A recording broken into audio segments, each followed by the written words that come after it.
Hi, sir. There are conflicting messages, on the Sino-U.S. discussions. From the 路德 asked the question.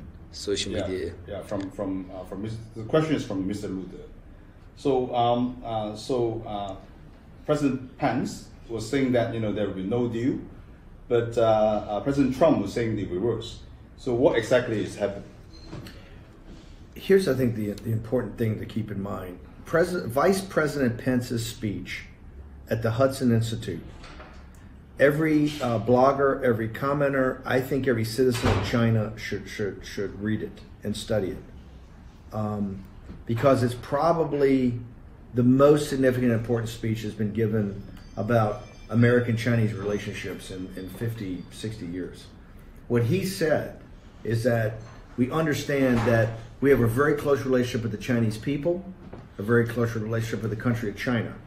But what you've had is this kind of radical cadre of the CCP that is forced in all aspects of society, basically war, information war, and economic war, as outlined in the book Unrestricted Warfare, which you should know I carry around almost like a Bible to study, right?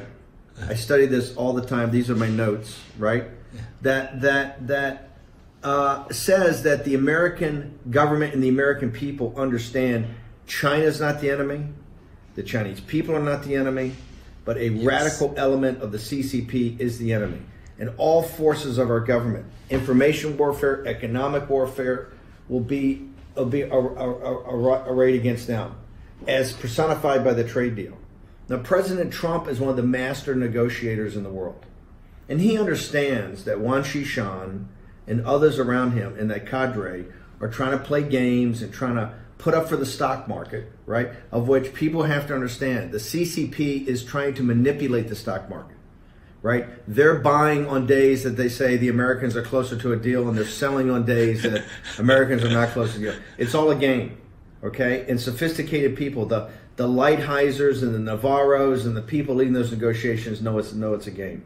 So what Wang Qishan, right, and the radical cadre that literally are keeping the Chinese people in serfdom, right, are in trying to take all the wealth of China for themselves, are trying to have all this very superficial negotiations on just optics, where they're going to buy trillions of dollars of stuff in the United States that's never going to be effective. The one thing with President Trump, and I think that's why you see the unity of it as personified by Vice President Pence's speech, is that there are now people, the Lighthisers, the Stephen Millers, the Peter Navarros, the Steve Bannons, the Mike Pences, others, right, that understand, the new Defense Secretary Shanahan, right, Mike Pompeo, right, John Bolton, right, that understand that this is all a game that's being played, that not just simply hurts the American people, it hurts the Chinese people more than that. Yes. And so I think that I would tell your bloggers, the people who came, understand that people at a very sophisticated level, and that's why there's not going to be any, even if you hear about potential deals or whatever, this conflict is going to go on for quite a while. And here's why it's going to go on for quite a while. This conflict is about the Chinese people, right? It's about the freedom of the Chinese people, right? It's about the Chinese people not having to live under fear. It's about the Chinese people not having to live under intimidation, right? It's about the Chinese people understanding they have basic human rights, right? And they don't have to be imprisoned. They don't have to be beaten. Their property doesn't have to be taken, right? Their ancestors have done too much to make China the great nation it is today, to have the Chinese people be abused, right?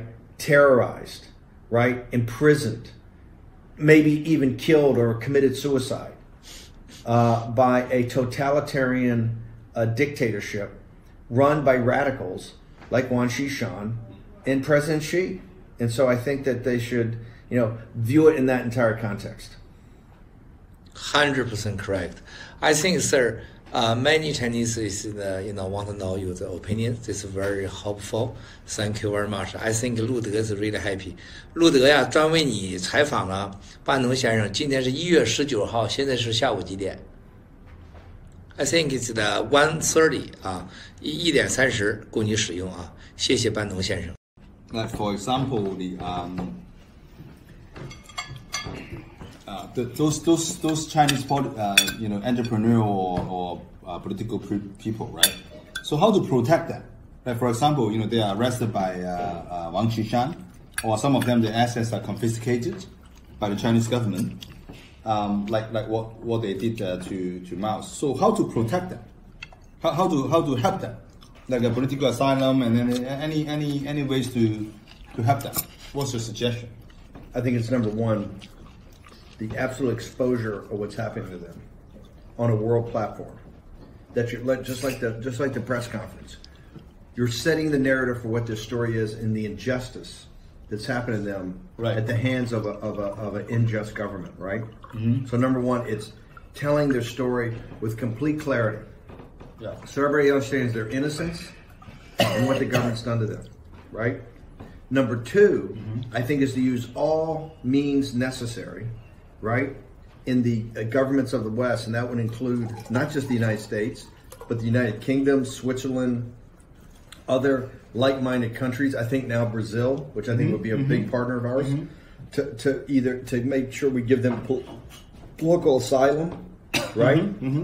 Number two, so give them political asylum in the safety of themselves, their employees, and their relatives. And number three, and I think 我这录像的时候没给任何人说啊。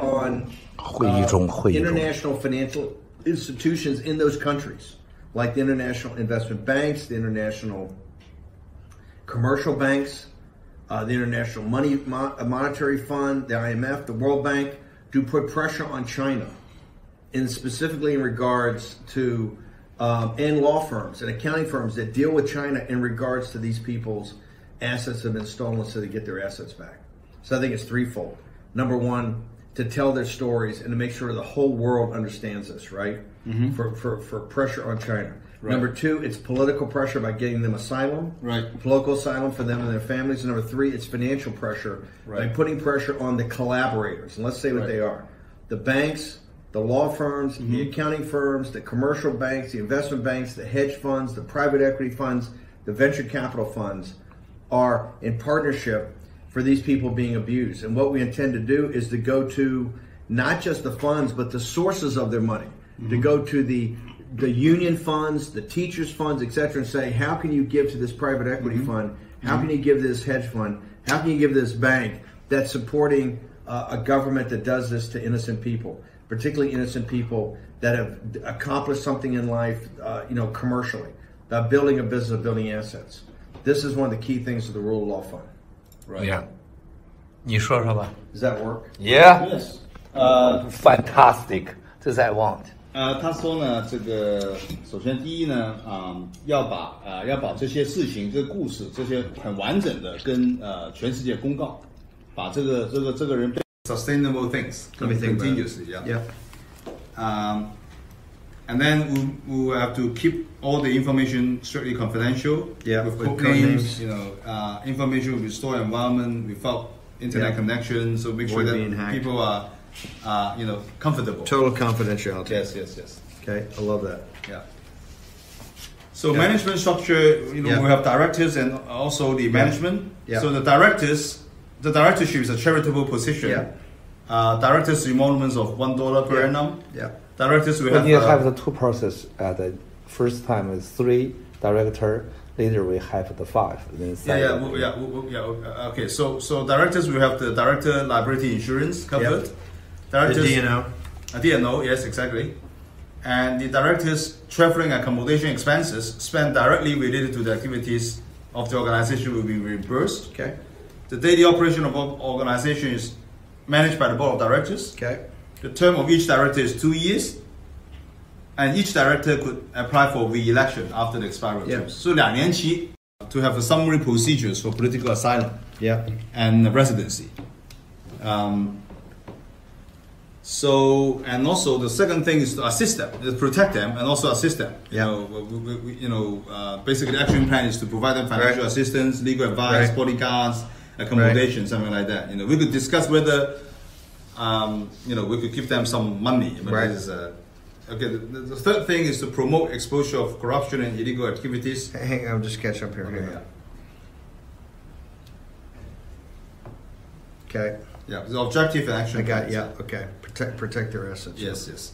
And then third Is it protect their assets in China and overseas, or just overseas? Protect their assets. Maybe we don't need to specify that. Yeah. But of course, to protect the assets in China, probably it's difficult for us to do anything in China. Yeah. The only trouble you get into is small donors. Okay, so our intention is we will get nothing from the Exactly. small. I would never take a penny from small because donors. we don't need to register, right? And you don't want the hassle. But there is important. Because things. I tell you, I will tell you this: the first 100 donors you get, small donors, will be all CCP agents. Exactly. And they'll say, "Hey, Miles Kwok lied to me. So Miles Kwok didn't do this." So this Miles is Kwok. something I want to do because I have a charity organization in Hong Kong as well. This is something is. Why you so genius in the CCP more than me? This must be You told me to be totally serious. Okay.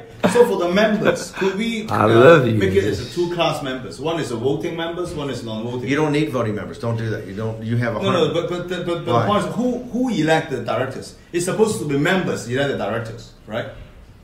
Members elect the directors. I think what it is the founders. If you go back and look at the documents, like for instance, on my C4, right, I'm the founding member. Yes. I elect now. I only have 3 direct.